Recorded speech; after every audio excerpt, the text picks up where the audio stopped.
Beaucoup de personnes disent, une fois que j'ai la santé, j'ai tout. La santé, c'est important. Mais la santé spirituelle est encore plus importante. Si tu n'as pas Jésus et tu meurs là, tu n'es pas sauvé. Amen. Amen. Alors, justement, avant de rentrer dans le vif du message, je veux juste faire une parenthèse pour comprendre qui veut te parler. Ce n'est pas moi. Moi, je ne suis pas venu te parler.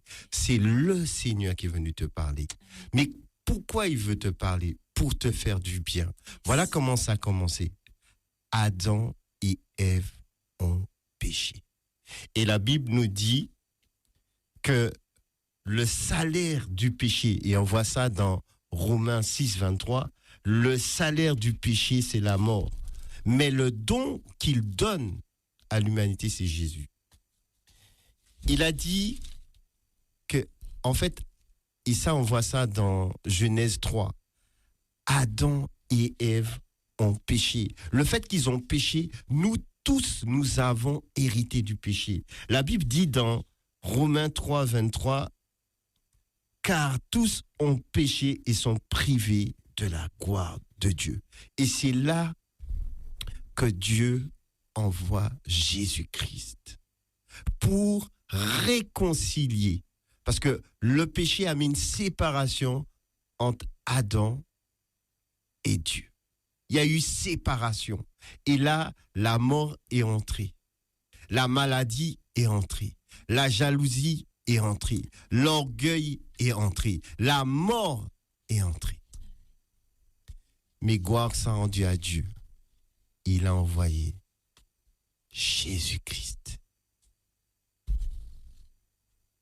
Il a envoyé Jésus-Christ afin qu'aucun ne se perde, afin qu'aucun ne périsse. La Bible nous dit qu'il a tant aimé le monde qu'il a donné son Fils unique. Alléluia. Dieu t'aime. Et c'est lui qui veut te parler ce soir. C'est lui qui veut t'aider ce soir. Là où les médecins, là où les avocats, là où les amis ne peuvent plus t'aider, il veut t'aider. Il veut être ton ami. Il veut être ton Seigneur. Il veut être ton Sauveur. Bien-aimés, nous allons honorer cette personne qui a donné son corps, qui a livré son sang pour nous, pour le pardon de nos péchés. Seigneur, vraiment, nous te bénissons. Nous te rendons grâce. Te disons merci pour ce temps que tu as disposé. Merci, ce n'est pas par hasard. Tu as voulu que nous soyons là, autour de toi, autour de ta parole. Et ce soir, tu veux nous parler. Alors ce soir, nous t'en supplions, Père, donne-nous des oreilles pour entendre. Donne-nous des yeux pour voir. Donne-nous de la sagesse et de l'intelligence pour comprendre ce que tu attends de nous. En ce début d'année, dans le nom de Jésus-Christ. Amen. Amen. Et pour terminer avec ce volet-là que j'ai ouvert, la Bible dit, dans Philippiens 2, 9 à 11, c'est pourquoi aussi Dieu l'a souverainement élevé et lui a donné le nom qui est au-dessus de tout nom, afin qu'au nom de Jésus, tout genou fléchisse dans les cieux, sur la terre, sous la terre, et que toute langue confesse que Jésus-Christ est Seigneur à la gloire du Père. Alléluia. Amen. Amen, amen. En tout cas, je bénis le Seigneur, je rends grâce à Dieu. Je suis content d'être là dans cette émission Témoin de Christ, content de partager ce que le Seigneur a mis dans mon cœur. Et ça se trouve dans Jean 15. Alors Jean 15, 1 à 10. Amen. Je lis dans le nom de Jésus. Je suis le vrai cep et mon Père est le vigneron. Tout sarment qui est en moi et qui ne porte pas de fruits, il le retranche. et tout sarment qui porte du fruit, il l'émonde, afin qu'il porte encore plus de fruits. Déjà, vous êtes purs à cause de la parole que je vous ai annoncée. Demeurez en moi, et je demeurerai en vous.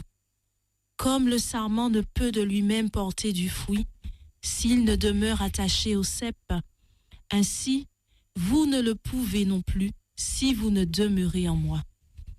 Je suis le cep, vous êtes les sarments.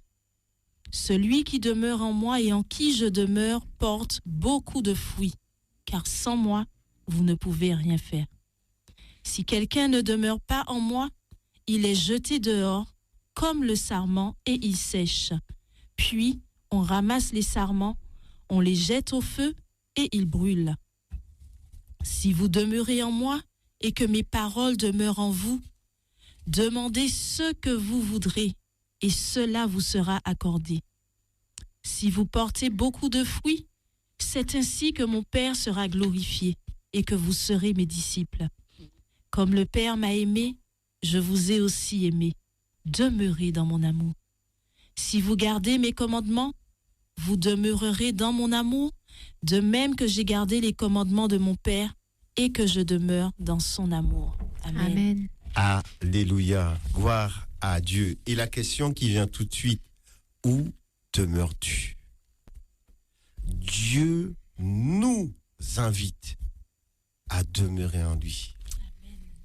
Ça, c'est la volonté de Dieu. Il y a la volonté de Dieu et il y a la volonté des hommes.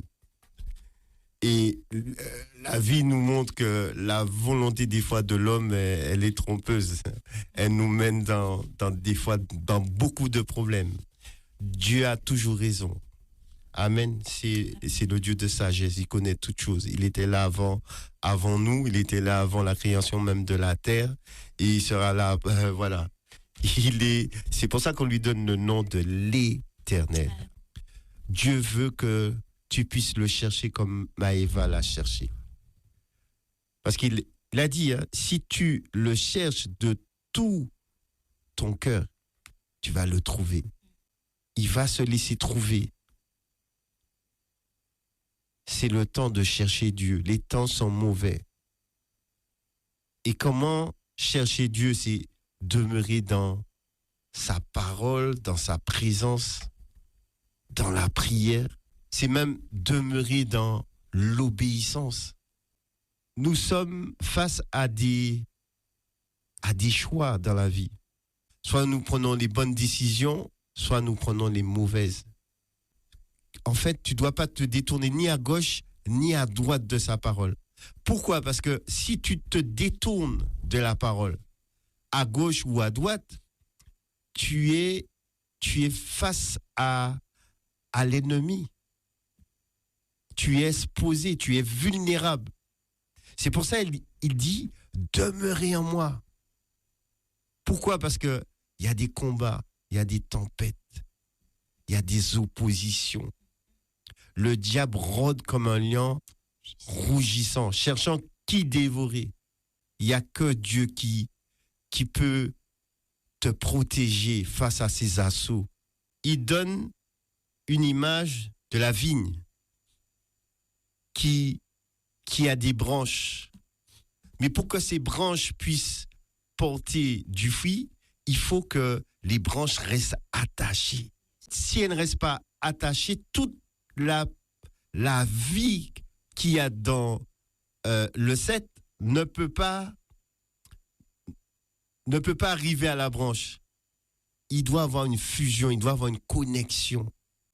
Dieu veut t'aider. Mais il faut que tu puisses rester.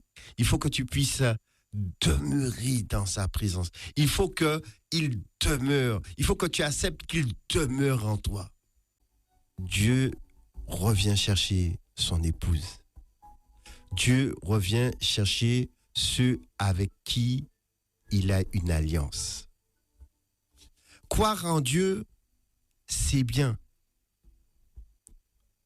Mais faire alliance avec Dieu, c'est mieux.